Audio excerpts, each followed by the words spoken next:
आप सभी का स्वागत है हमारे YouTube चैनल अपनी बायोलॉजी में। मैं आपको आज सेक्सुअल ट्रांसमिटेड डिसीज के बारे में बताने वाला हूँ। सेक्सुअल ट्रांसमिटेड डिसीज ये बेटा है क्या? इसका दूसरा नाम है sexual transmitted infection. Means sexual transmit किसी दूसरे से आती है डिसीज, मतलब ट्रांसमिट नाम में देखो, ट्रांसमिटेड ट्रांसमिटेड का मतलब है किसी दूसरे से आना। तो ये सारी जो डिसीज है वो किसी दूसरे से, यानी कि हम यदि मल्टी पार्टनर के साथ सेक्सुअल कांटेक्ट करते हैं उससे आती, या हम किसी सरेन या किसी व्यक्ति को डिसीज है या उसके हम ब्लड हमारी बॉडी में आ जाए तो हमें भी क्या हो जाएगी, सेक्सुअल ट्रांसमिटेड डिसीज हो जाएगी। हम ऐसी कई सारी डिसीज लेके आए, जैसे गोनेरिया है, सिफिलिस है, क्लैमिडिया है, हर्पीज है और एड्स।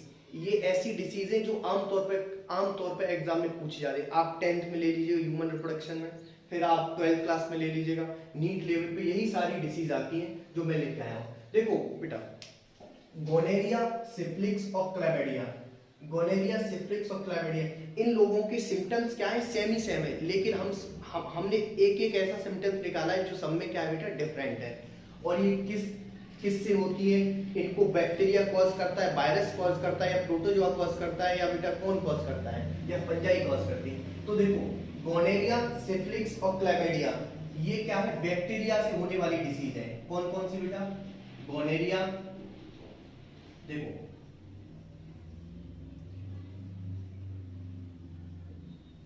ये बैक्टीरिया से होने वाली डिसीज है, गोनेरिया, सिफिलिस और क्लैमिडिया। और जो हर्पीज है बेटा, जो हर्पीज और एड्स है, ये वायरस से होने वाली डिसीज है। किससे बेटा? वायरस से होने वाली डिसीज। अब गोनेरिया जो है, it is the caused by Neisseria gonorrhoeae. ये कौन सा बैक्टीरिया कॉज करता है? ये बहुत बार एग्जाम में पूछा जाता है कि गोनेरिया कौन कॉज करता है। तो गोनेरिया कौन कॉज करता है बेटा? नेस्लेरिया गोनेराई। और ये क्या है, ग्राम पॉजिटिव बैक्टीरिया। दो टाइप के बैक्टीरिया होते हैं, एक ग्राम नेगेटिव बैक्टीरिया, एक पॉजिटिव बैक्टीरिया। और फिर इसका सिम्टम्स कि गोनेरिया के, सर हमें सिम्टम्स कैसे पता लगे कि हमें गोनेरिया डिसीज होगी? तो सबसे अच्छा सिम्टम्स है effect mucous membrane urogenital tract. देखो नाम, यूरोजेनाइटल ट्रैक्ट। यूरो का मतलब होता है यूरिन वाला रास्ता, ट्रैक का मतलब होता है रास्ता, और यूरिन वाला रास्ता जिसको क्या बोलते हैं, यूरेथ्रा। यूरेथ्रा पे उसकी जो मेम्ब्रेन होती है, परत होती है, उसमें हमें क्या लगने, जलन सी फील होने लगती है।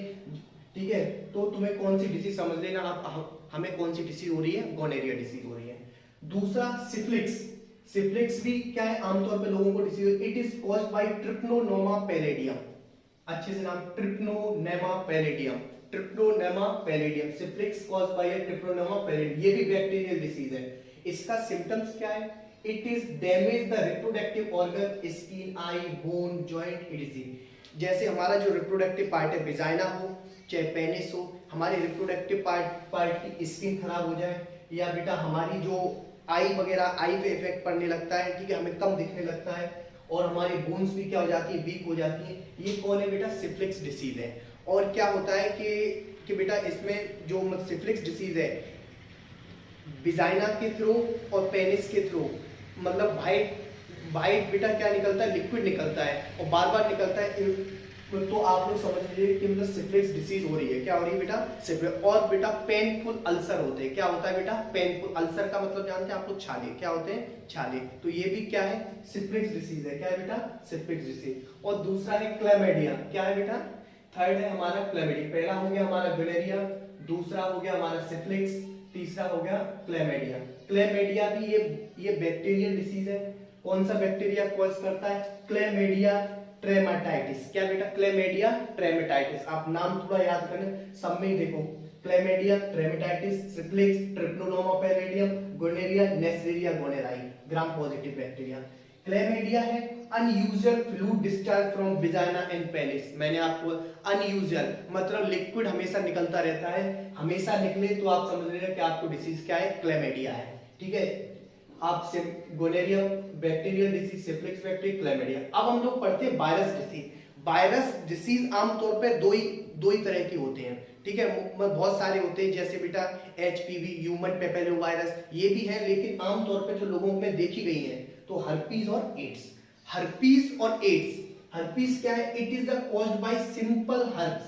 ये एक ऐसा वायरस है जो, मतलब उस वायरस का नाम ही हर्पीज है। ठीक है, और इसका सिम्टम्स क्या है? आपको छाले हो जाते हैं, जेनेटेलिया, जो आपके जेनेटेलिया का मतलब होता है जनन अंग। क्या होता है? जनन अंग, जैसे मेल का और फीमेल का। ये डिसीज मेल और फीमेल दोनों में होती है, ऐसा नहीं कि मतलब सिर्फ फीमेल में हो या मेल में हो, दोनों को होती है।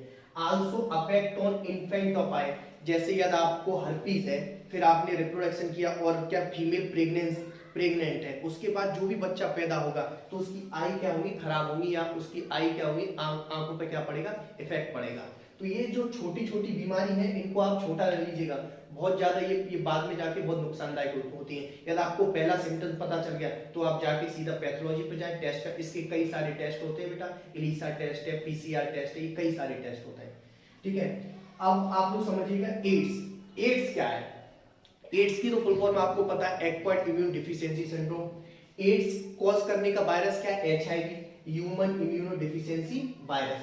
अब वास्तविक इसके वायरस का नाम क्या है, ये बहुत पूछा जा रहा है। तो देखो, वास्तविक इसके वायरस का नाम है रिट्रोवायरस। क्या नाम बेटा?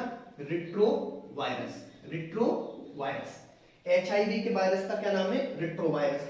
ये काम क्या करता है? हमारी बॉडी में जो वीकनेस आ जाती है, क्या जाती है बेटा? वीकनेस, कमजोरी सी। यदि आपको कमजोरी सा एहसास होने लगे और आपकी वीकनेस आने लगे, आपके ये जो बेटा जॉय है वो निकलने लगेगा, और क्या हो जाएंगे? हमारी चिक क्या हो जाते हैं? बैठ जाते हैं। तो ये सारी चीज क्या है? एड्स के सिम्टम्स होते हैं। और एड्स का पता एकदम नहीं चलता कि जैसे आज हमारे अंदर रिट्रोवायरस एंट्री कर गया, एचआईवी वायरस एंट्री कर गया, तो समझ लो कि आपको आज ही हो गई डिसीज। आज नहीं, आफ्टर 2 ईयर एंड 3 ईयर बाद आपको पता लगे कि हमारे अंदर एड्स के वायरस है। फिर भी मरेंगे नहीं हम लोग, क्या हो जाएगा? हमारा इम्यून सिस्टम वीक होगा।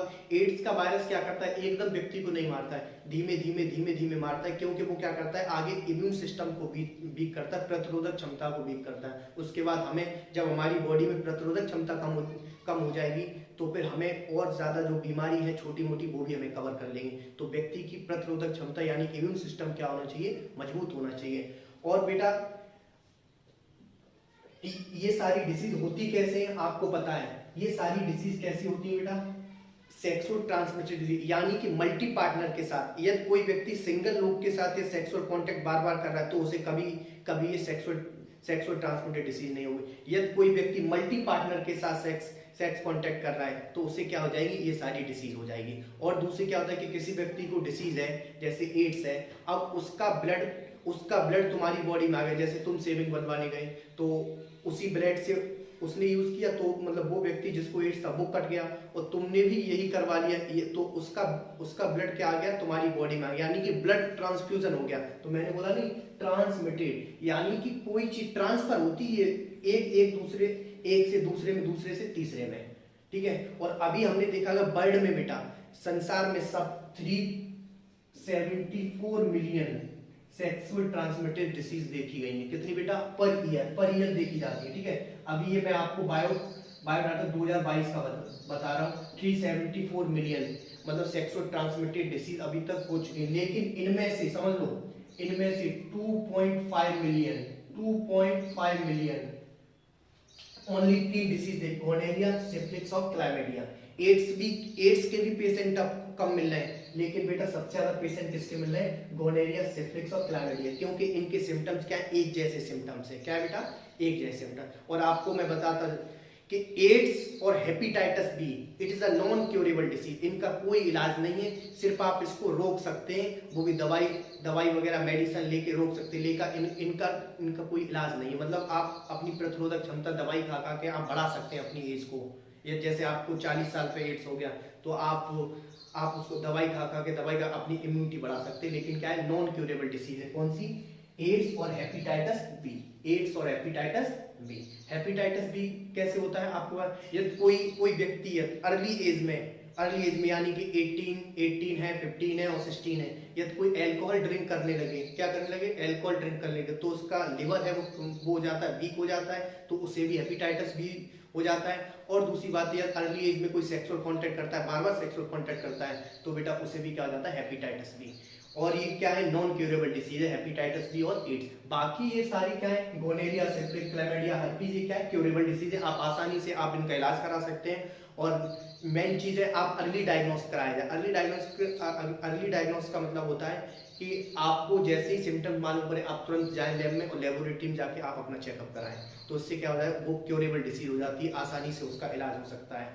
और बस यही सारी चीजें। और एक बेटा क्या है, मेन चीज है कि इसका मतलब सीडीआई एक संस्था है, central disease control of prevention. ये आपको कई सारे प्रोटेक्शन यूज कराती है। क्या कराती है, कई सारे प्रोटेक्शन, जिससे आप इन सारी सेक्सुअल ट्रांसमिटेड डिसीज से बच सकें। Thank you so much, subscribe my channel, thank you.